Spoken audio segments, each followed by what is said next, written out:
श्री स्वामी समर्थ. सर्वांना धनश्री शिंदे ऑफिशियल या चॅनलवर आपले स्वागत आहे. तर आम्ही निघालेलो आहे आमच्या ननंदबाईच्या घरी. तर आम्ही थोड्याच वेळात पोहोचणार आहोत. तर आता पोहोचलेलो पण आहोत. तर आमच्या ननंदबाईचा स्वयंपाक चालला होता आमच्यासाठी. तर उंबराची भाजी आमच्याकडे खूप फेमस आहे आणि त्या म्हणत होत्या की राहू दे, नको पाया पडू, कारण की माझा स्वयंपाक बाकी आहे. तर आम्ही पाया पडून घेतलं ननंदबाईंच्या. तर त्यांच्या पण ननंदबाई आल्या होत्या, तर त्यांच्यासुद्धा पाया पडलो. आणि आता ताई पाया पडणार आहेत माझ्या मोठ्या जाऊबाई. तर त्यांना पण म्हणत होत्या की राहू दे, पण ताई पाया पडल्या त्यांच्या ननंदबाईच्या, परत त्यांच्या सासूबाईंच्या. आणि पाया पडायचा कार्यक्रम झाला आणि लगेच आमच्या ताई लागल्या आमच्या ननंदबाईंना मोदक करायसाठी मदत करू लागल्या, कारण की आमच्या ताईंवर खूप मोठी जबाबदारी असते त्या मोठ्या असल्यामुळं. हे आमचे भाऊजी इथं. कुठं आलोत आपण? दोनगावला आलो. तर एवढं सांगायची गरज नाही असते तालुक्याने. नाशिकचे. आम्ही गोवाड्याचे. नाशिक.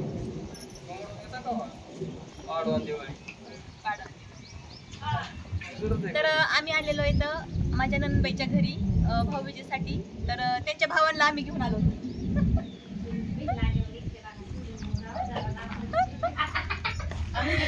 आणि इकडे स्वयंपाक चाललेला आहे ननंद भाऊजांचा आणि मी व्हिडिओ बनवते यांचा. किती वेळ लागणार अजून? लगेच का? बरं, चपात्या चालू तिकडे अशा पण. तर तिकडे करत आहेत ताई पोळ्या आणि भाकरी करणार आहेत. आणि इकडे वैष्णवीनी भज्याचं मळून घेतलेलं आहे.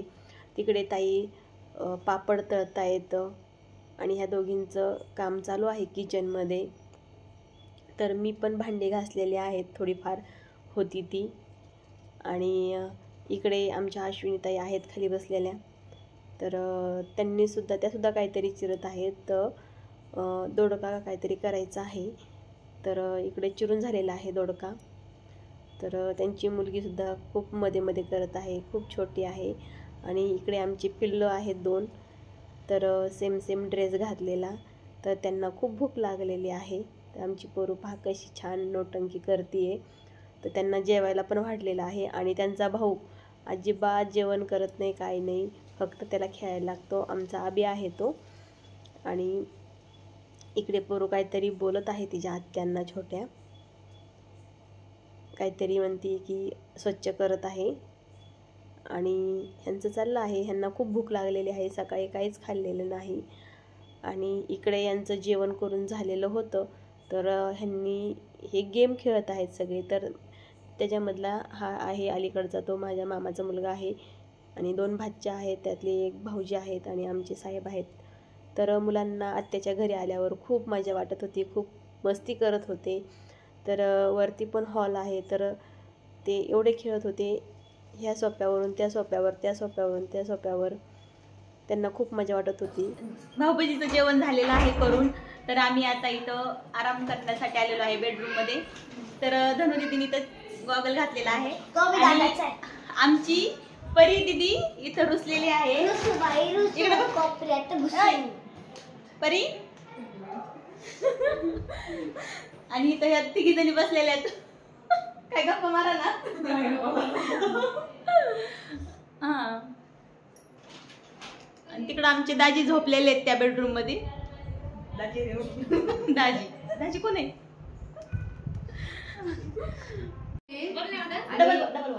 आज आहे भाऊबीज आणि भावाला ओळायचं असतं आणि भावाला करदुडा पण द्यायचा असतो. पण असं झालंय की भावाला 10 रुपयाचा करदुडा देऊन 1000 रुपयाची साडी घेतात. आवड्या तर बहिणी आवडीचे आहेत आणि शिंदे सरकारचे पण 1500 रुपये घेतात. म्हणजे बघा बहिणीचं सगळं इथंच काम आहे का? मग बरोबर आहे ना. हा, मग इकडे वैष्णवी आहे. तुम्ही कधी ओळखणार? मी माझ्या भावाला एक 10 रुपयाचा करदुडा देऊन त्याच्याकडून 2000 रुपये घेणार आहेत का की 500ची साडी आता येत नाही. अरे वा. सांगत आतापर्यंत काय इकडे होतात का? बरोबर बोलले. इकडे तर सगळ्यांचं ओळून झालेलं आहे आणि इकडे सगळे गप्पा मारत बसलेले आहेत, कारण की आम्ही आता थोड्याच वेळात निघणार आहोत. तर निघालेले सुद्धा आहोत. तर आता आम्हाला सगळे वाटा लावायला, तर आमच्या गप्पा चाललेल्या आहेत सगळ्यांच्या. निघालो तर एकमेकांशी गप्पा मारतोय सगळेजण. तर मी तुम्हाला सगळ्यांना दाखवते. तिकडं बाईसुद्धा बसलेल्या आहेत. आणि इकडे आहेत माझ्या नणंदबाई, 3 नंबरच्या नणंदबाई, कारण की त्यासुद्धा त्याच गावात राहतात, पण आम्हाला भेटायला लेट आलेल्या आहेत. तर इकडे वैष्णवी हळदी कुंकू लावत आहे सगळ्यांना. तर पायासुद्धा पडत आहे. आणि ह्या आहेत नणंदबाईच्या नणंदबाई, त्यासुद्धा हळदी कुंकू लावता येतं. आणि त्या नंतर जाणार आहेत 2-4 दिवसांनी. तर आमच्या ताईंना सुद्धा लावते वैष्णवी हळदी कुंकू. ही आमची नवी नवरी आहे गौरी. तर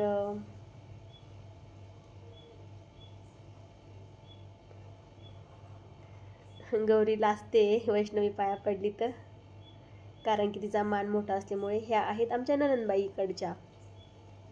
तर मी सुद्धा त्यांच्या पाया पडत आहे सगळ्यांच्या, कारण की आल्यानंतर ही पाया पडावं लागतं आणि जाताना सुद्धा पाया पडावं लागतं, कारण की नणंदबाईचं मान असतो. आणि नणंदबाई म्हणतात की आम्हाला पेढा दे. तर आमचे साहेब निघालेले आहेत पुढे गाडीवर, 2 व्हीलरवर, कारण की गाडीमध्ये जागा नव्हती म्हणून ते 2 व्हीलरवर आले होते. तर नणंदबाई म्हणतात की तू जा त्यांच्याबरोबर. तर आम्ही निघालेलो आहोत. तर आम्हाला सगळे वाटं लावायला आलेले आहेत. तर त्यांना खूप छान वाटलं आम्ही गेलो तर भाऊबीजेसाठी. आणि दरवर्षी जात असत, आम्ही पण जातो कधी कधी, त्यांचे भाऊ जातात. तर खूप छान वाटतं असं गेल्या आल्याने. तर आमच्या ताई बसत आहेत गाडीत. तर ही आमची घरची गाडी आहे आमच्या दादांची. तर पुढील व्हिडिओ नक्की पहा. Bye bye.